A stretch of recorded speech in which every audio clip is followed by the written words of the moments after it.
Website ఒకటి black చేస్తే ఆయన మళ్ళీ ఇంకోటి మిర్రర్ చేస్తూ దాదాపు 65 మిర్రర్ వెబ్సైట్స్ని ఆయన రన్ చేసేవాడు. ఆయన ఒక మొత్తం ఆయనని ఇన్వెస్టిగేట్ చేసిన తర్వాత ఆయన దగ్గర ఉన్న హార్డ్ డిస్క్ అంతా రికవర్ చేసిన తర్వాత దాదాపు 21,000 సినిమాస్ ఆయన హార్డ్ డిస్క్లో పెట్టడం జరిగింది. మొత్తము పాత ఫిలిమ్స్ అయిన గాడ్ ఫాదర్ మీ అందరు కూడా తెలుసు, చారిత్రాత్మక ఐతిహాసిక ఫిలిం అయిన గాడ్ ఫాదర్ అంటే 1972లో ప్రొడ్యూస్ అయిన ఆ మూవీ నుంచి మొన్న వచ్చిన ఓజీ మూవీ దాకా కూడా ఆయన దగ్గర ఈ ఒక్క హార్డ్ డిస్క్లో ఉండడము మనము చూశాను. మొత్తము బాలీవుడ్ టాలీవుడ్ అందరు కూడా ఈయన చాలా మూవీస్ ఆయన దగ్గర ఉంది, చాలా నష్టం జరుగుతుంది.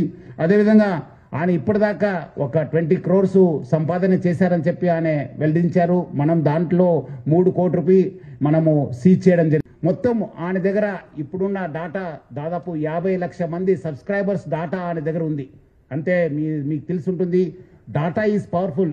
ఈ ఒక్క ఆధునిక యుగంలో మోడర్న్ టెక్నాలజీలో డాటా ఈజ్ పవర్ఫుల్. ఎవరి దగ్గర డాటా ఉంటుంది వాళ్ళు చాలా powerful. Native Visakhapatnam BSc computers చేశారు, తర్వాత వేరే కోర్సెస్ చేసి మనము ఆయన ఫస్ట్ నుంచే ఒక మాస్టర్ మైండ్. మీరు చూస్తుంటే ఆయన ఫస్ట్ నుంచి ఆయన ఉన్న పేరు అంతా అలియాస్ అని పెట్టుకొని అంతా ఇప్పుడు ఆయన అక్కడ మహారాష్ట్రలో డ్రైవింగ్ లైసెన్స్ తీసుకున్నారు. ప్రహ్లాద్ కుమార్ వెల్లెల్లా అని చెప్పి ఆ పేరుతోని ఆయన ఎస్ టేకన్ డ్రైవింగ్ లైసెన్స్. అదేవిధంగా పాన్ కార్డు కూడా అదే పేరుతోని తీసుకోవడం జరిగింది.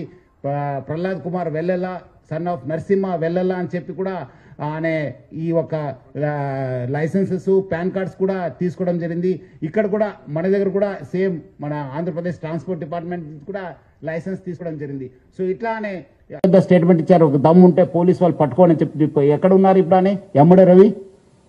పోలీసులు ఏమంటే దమ్ముంటే పట్టుకోండి, నా దగ్గర 5 కోటి ప్రజల ఒక డాటా ఉంది. ఇప్పుడు మీరందరూ కూడా తెలుసు, పోలీస్ని ఛాలెంజ్ చేసి ప్రభుత్వం ఛాలెంజ్ చేస్తే ఏమవుతుందనేది తెలుసు. ఇప్పుడు ఎక్కడున్నారో మీకు కూడా తెలుసు. సో ఎవరు కూడా ఎంత అనుకోవద్దు, చట్టం law will take its own course of action. ఎక్కడ